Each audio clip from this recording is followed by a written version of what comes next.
Ladies and gentlemen, a black hotel made answer to call in Dutch in front of a millionaire. The next day, he sent for her. Zoe's cell phone rang as she cleaned the floor of the luxurious lobby of the Grand Plaza Hotel. Normally, she would never answer during working hours. Rule number 1 from Manager Richards, especially for cleaning staff. But she recognized the number. It was the university. After 6 unsuccessful attempts to get a scholarship for her master's program in linguistics, this call could change everything. One moment, she whispered to herself, hiding behind an ornate marble column. That's when her life changed in seconds. Zoe Johnson. She answered discreetly, hoping not to be noticed by the guests passing through the lobby. The voice on the other end spoke in perfect Dutch. It was Professor Van H. Ton from the University of Amsterdam. Zoe responded immediately in the same language, her impeccable pronunciation flowing naturally as they discussed details of her application for the international program. Mijn motive was T-lot on Mogul Ebb, had twee weekend Jellen Verzenden. Zoe explained, concerned that her letter of motivation had supposedly not arrived on time. That was when she noticed the sudden silence around her. She looked up and saw Richard Coleman, the billionaire owner of the hotel chain, standing a few feet away watching her with an undisguised look of surprise. Next to him was Manager Richards, her eyes wide with fury. Zoe swallowed hard. I have to go. Iqbal J. later. Terry, she said hurriedly in Dutch, hanging up the phone. Johnson in my office now. The manager's voice cut through the air. The walk to the small administrative office in the basement seemed endless. Zoe felt the stares of her colleagues, some pitying, others barely concealing their satisfaction. At 29, she was the only black woman in the cleaning department with a college degree, something that Manager Richards made a point of constantly forgetting. You know the rules, Johnson. No phones during working hours, especially in common areas. Richards fired off as soon as she closed the door, and talking in what was that, French, Dutch. Zoe corrected instinctively, regretting it immediately. I don't care if it was Martian. What I care about is that Mr. Coleman, the owner of this hotel, saw a cleaning lady ignoring her duties to talk on the phone in the lobby. The injustice burned like acid. The white receptionists took personal calls regularly with no consequences. But Zoe knew what was going on. It was the same pattern as always. I'm assigning you to the convention center bathrooms for the next 3 months. Maybe there you can practice as many languages as you want without embarrassing the hotel. Zoe felt her stomach sink. The convention center meant double cleaning shifts after corporate events with no overtime. It was Richard's classic punishment for those who crossed the line. You can go and be thankful you're not being fired.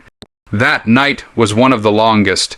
In her small apartment shared with 2 fellow nurses, Zoe cried silently, staring at her linguistics degree and international certificates framed on the peeling wall. 6 years of cleaning hotel rooms while trying to save for a master's degree, while sending out resumes that never received a response after in-person interviews. The next morning, she arrived early, determined to show professionalism despite the injustice. That's when the phone at the front desk rang.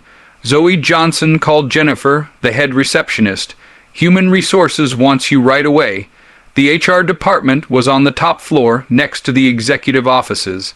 Uncharted territory for cleaning staff. In the elevator, she felt invisible as always, surrounded by executives discussing $1,000,000 mergers without even noticing her. Johnson called the HR director as soon as she entered. Please have a seat. Zoe sat stiffly, preparing for the worst. Termination, most likely. Mr. Coleman has requested a meeting with you. Now, the owner's office was bigger than her entire apartment. Richard Coleman, at 45, was famous in the business world for turning bankrupt hotels into luxury properties, and now he was looking directly at her. Dutch, French, Italian, and Mandarin, correct, he asked bluntly, consulting an open folder on the desk. Zoe blinked, confused. How did you your resume? I asked HR for it as soon as I heard you yesterday. Honors degree in linguistics from Georgetown. Fluent in 6 languages, 2 of them Asian, and cleaning my hotel for 6 years. What Zoe didn't know was that this moment was no coincidence. What no one in that hotel suspected was that behind that phone call in Dutch was a much bigger story, an unlikely connection that would not only transform Zoe's life, but expose a system of discrimination that for years had kept extraordinary talent hidden behind brooms and cleaning products. If this story of prejudice in the workplace stirs your indignation, sign up to find out how a simple phone call in a foreign language would become the catalyst for a turnaround that not even the most powerful billionaire could have predicted. For a few seconds, the office was completely silent. Zoe stood still, her mind processing what she had just heard. Richard Coleman knew who she was, really knew her, and not just as the invisible woman in a cleaning uniform that everyone ignored in the hallways. 6 years, Coleman repeated, closing the file and crossing his arms. May I ask why a Georgetown-educated linguist is cleaning my bathrooms instead of working on international translations? Zoe took a deep breath. I sent 47 resumes to the International Relations Department of this hotel, all ignored. I tried for an internal transfer 12 times, always denied. By whom? Manager Richards and Mr. Whitmore, Director of Operations. Coleman wrote down the names without batting an eyelid. Curious, Whitmore constantly complains about the lack of multilingual staff for our international clients. His eyes narrowed, especially for Asian conferences.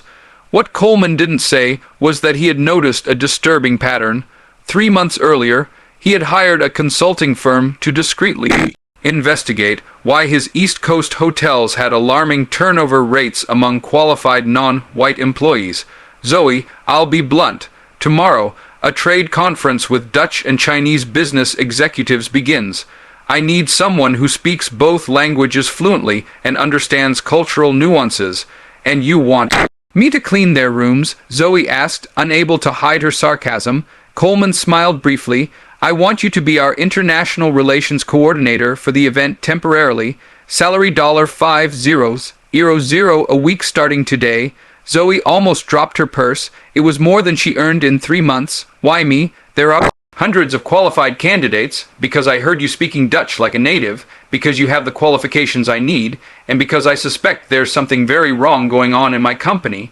An hour later, Zoe stepped into the elevator with a new badge and full access to the hotel systems. On her way to HR to finalize the paperwork, she ran into Manager Richards.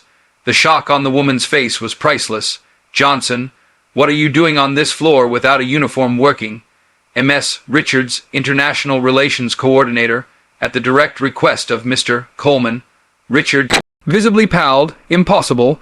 You don't have the qualifications to Georgetown. Fluent in 6 languages, including Mandarin and Dutch. Zoe interrupted, maintaining a professional tone. My resume has been in the hotel's files for 6 years along with my 12 transfer requests. As the manager stammered out explanations, Zoe continued on her way. In the HR department, she found an unexpected ally, Zoe Williams, a newly hired recruitment analyst who showed genuine enthusiasm. Zoe, finally, I saw your file when I started 3 months ago and couldn't understand why someone with your qualifications was in housekeeping, Zoe confided as she arranged her transfer. I tried to talk to Whitmore, but he cut me off immediately. That afternoon, as she prepared for the conference in the VIP room, Zoe noticed something disturbing. The event documents contained incorrect and inappropriate translations in Mandarin, which could cause serious diplomatic misunderstandings with the Chinese executives. She quickly corrected the errors, redesigning the welcome materials. How did you know they were wrong? Asked Coleman, who had been silently observing her work from the doorway. The previous translation used terms that could be considered offensive in formal corporate Chinese. Zoe explained, whoever did this knows the basics of the language, but not the cultural nuances. Coleman nodded thoughtfully. Whitmore assured me he hired the best translators. It cost a fortune. He hired someone without checking their credentials, Zoe corrected, pointing out a critical error in the translation of a partnership proposal. The next day, the conference began.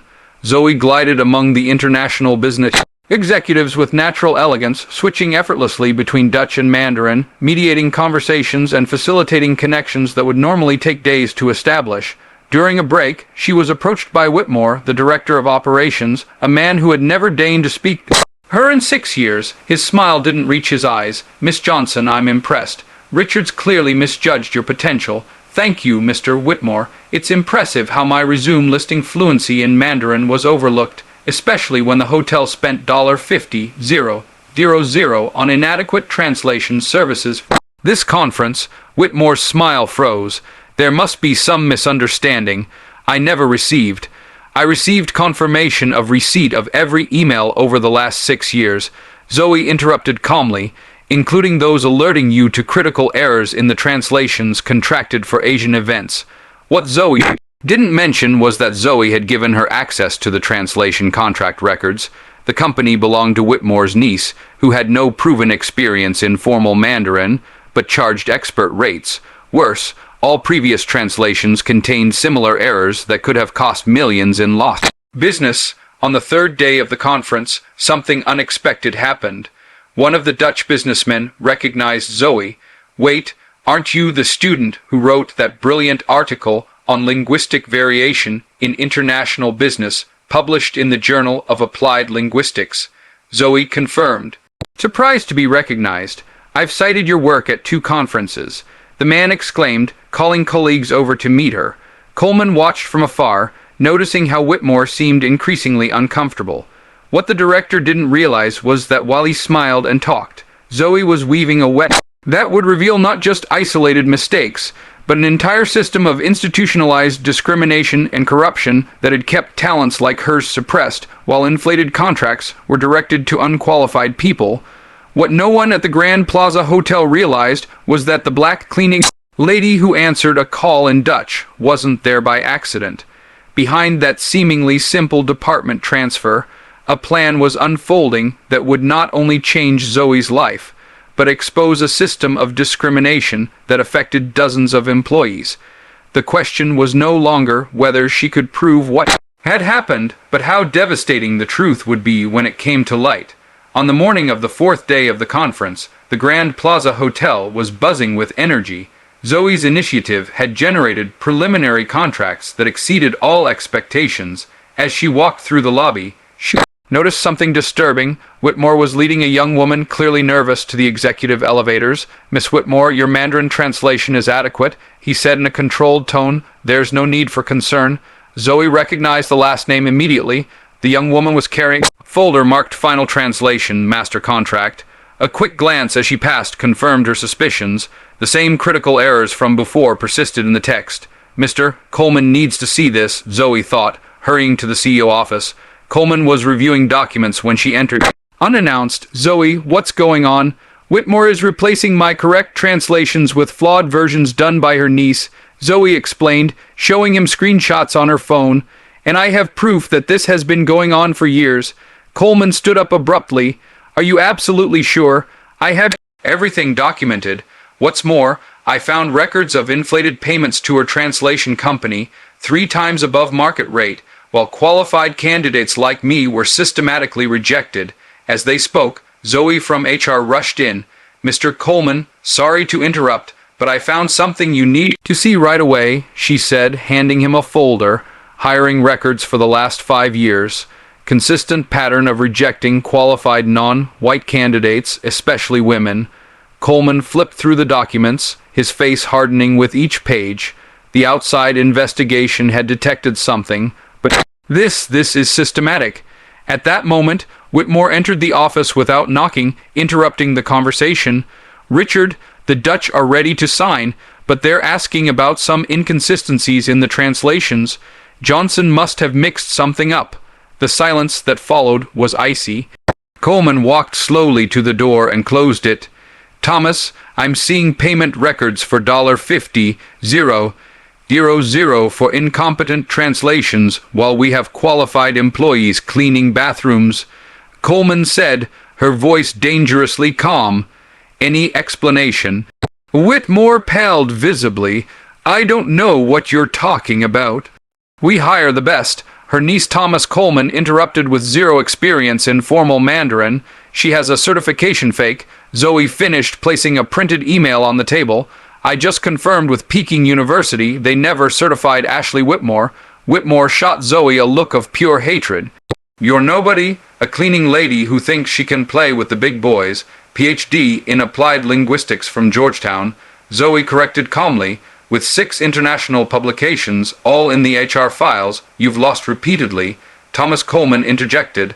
I've called an emergency board meeting in 30 minutes. By then, I want her resignation letter on my desk. You can't be serious, Whitmore laughed nervously. Because of this. Choose your next words with extreme care, Coleman warned. 2 hours later, the executive auditorium was packed. All managers, supervisors, and directors had been summoned urgently. In the front row, Dutch and Chinese business executives waited curiously. Richards, the cleaning manager, looked confused, sitting next to other department managers. Coleman took the stage, Zoe at his side. Today, we discovered a systematic scheme of discrimination and nepotism that has cost this company millions, he announced gravely. For years, managers such as Thomas Whitmore and Sarah Richards have implemented unofficial policies that have harmed not only our employees, but also our bottom line. A presentation began behind him showing comparative charts of employee qualifications versus positions, hiring, and rejection statistics by race and gender, and overpriced contracts with companies linked to managers' family members. Ms. Johnson, whom some of you knew only as a cleaning lady, saved our company from a diplomatic and financial disaster this week, Coleman continued, by correcting translations that would have cost millions in contractual misunderstandings. The Asian businessman nodded in recognition, some applauding quietly. As a result of this investigation, Thomas Whitmore has been terminated for cause, Coleman announced. Sarah Richards is suspended while we complete our investigation into her involvement, and effective immediately. We are implementing a complete audit of all hiring and promotions over the past 5 years. The room fell into shocked silence. Richards, now pale, stared at the floor, and finally, Coleman smiled slightly. I am pleased to announce that Dr. Zoe Johnson is being named our new Global Director of Internal Communications, overseeing all of our multilingual operations. The auditorium erupted in applause, some hesitant, many enthusiastic, especially from the cleaning crew sitting in the back, who applauded with tears in their eyes. As she left the stage, Zoe noticed Whitmore being escorted out of the building by security guards, his face contorted into a mask of impotent rage. As he passed Zoe, he muttered, "You won't last a month." Zoe just smiled serenely.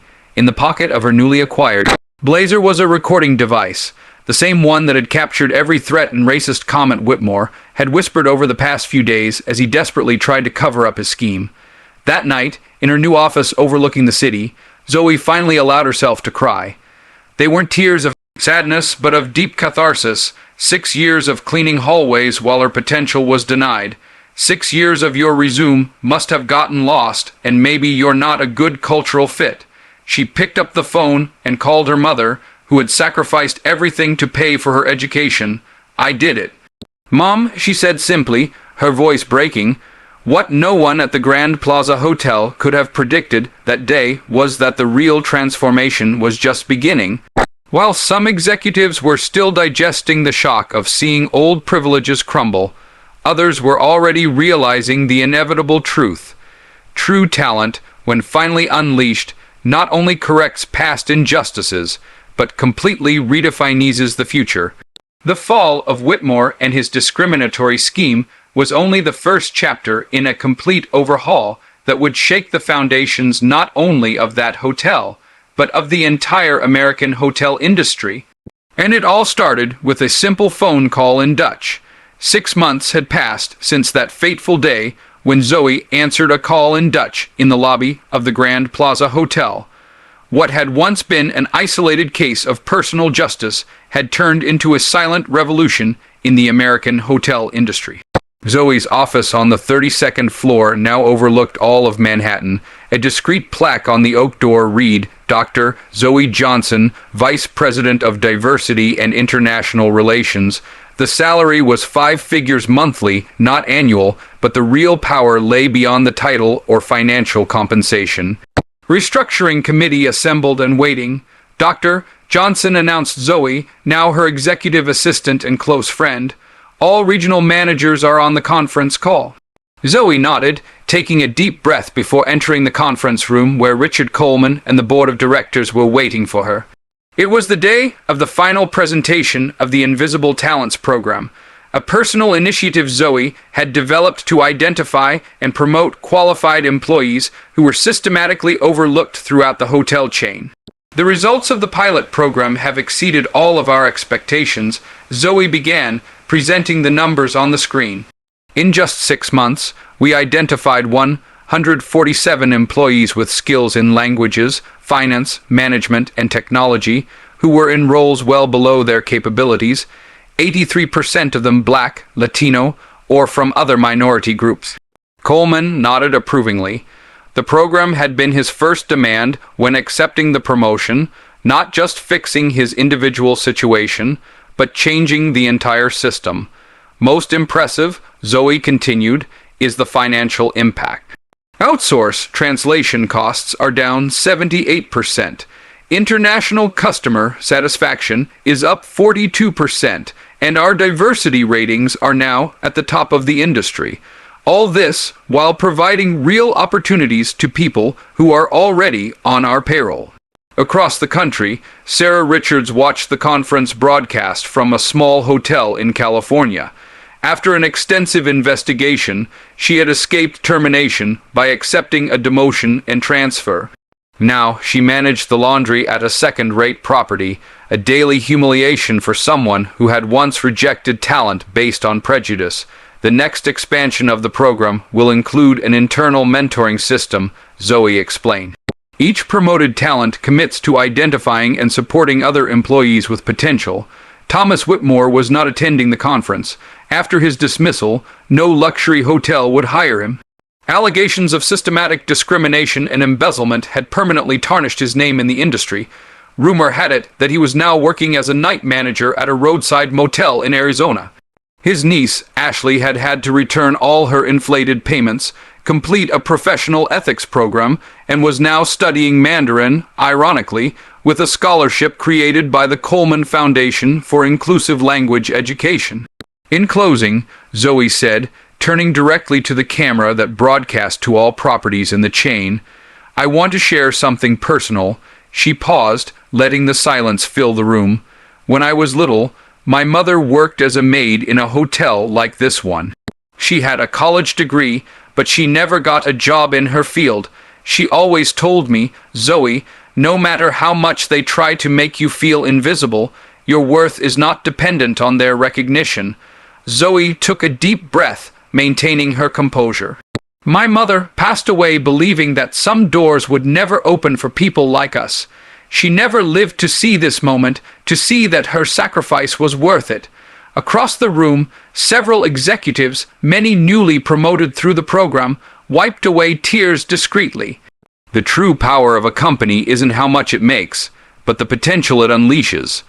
For decades, the hospitality industry, like so many others, buried extraordinary talent under service uniforms, assuming that people of certain colors, accents, or backgrounds were only fit for invisible roles. Coleman stood up, applauding, followed by the entire room and hundreds of employees watching remotely. Later that day, Zoe received an envelope in her office. Inside was a postcard from Amsterdam and a letter from a University of Applied Linguistics offering her a position as a visiting professor. Professor Vanton, who had made that fateful call in Dutch 6 months earlier, had followed her meteoric rise. Ironically, Zoe thought as she looked out the window at the city, "I have Richards to thank for punishing me that day. If she had simply given me a warning, I might still be cleaning the same rooms, my degree gathering dust." The next day, Zoe officially launched a scholarship fund for hotel employees and their children, financed in part by her new salary. The first beneficiary, the daughter of her former cleaning colleague, who dreamed of studying hotel management. What began as a phone call in Dutch had sent ripples that now spread far beyond that hotel, far beyond that industry. The message was clear. Talent exists everywhere. What is lacking are opportunities and recognition. True justice is not just punishing those who discriminate, but rebuilding entire systems so that prejudice has nowhere to hide. Zoe's sweetest revenge was not seeing her antagonists fall, but watching hundreds of people like her finally rise. If this story moved you and made you reflect on how silent prejudice can stifle extraordinary talent, leave your comment and don't forget to subscribe to the channel for more inspiring stories about people who have turned injustice into platforms for real change. After all, the greatest lesson Zoe teaches us is that true greatness isn't about overcoming barriers alone, but about ensuring the doors remain open for everyone who comes after. Zoe's story is not just about a promotion. It's a quiet revolution born from a moment so small it could have gone unnoticed. A black woman in a cleaning uniform answering a call in Dutch became the spark that exposed layers of injustice buried beneath a polished lobby floor. Her fluency, her intellect, and her perseverance had been overlooked for years, not because she lacked merit, but because her face didn't fit the image certain gatekeepers had in mind for leadership. What began as a punishment for speaking her native tongue of knowledge turned into a rare chance for redemption, not just for Zoe, but for a system that had long silenced talent like hers. With one opportunity, Zoe didn't simply rise. She reached back, pulling up those who had been ignored, mislabeled, and confined to invisible roles. The true transformation came not in the fall of the corrupt, but in the empowerment of the unseen. Her rise to vice president, the scholarship fund, the multilingual initiative, and the silent yet powerful restructuring within the hotel industry all stemmed from one moment of authenticity. This story reminds us that real change begins not with explosions, but with a whisper in another language that someone powerful chooses to hear.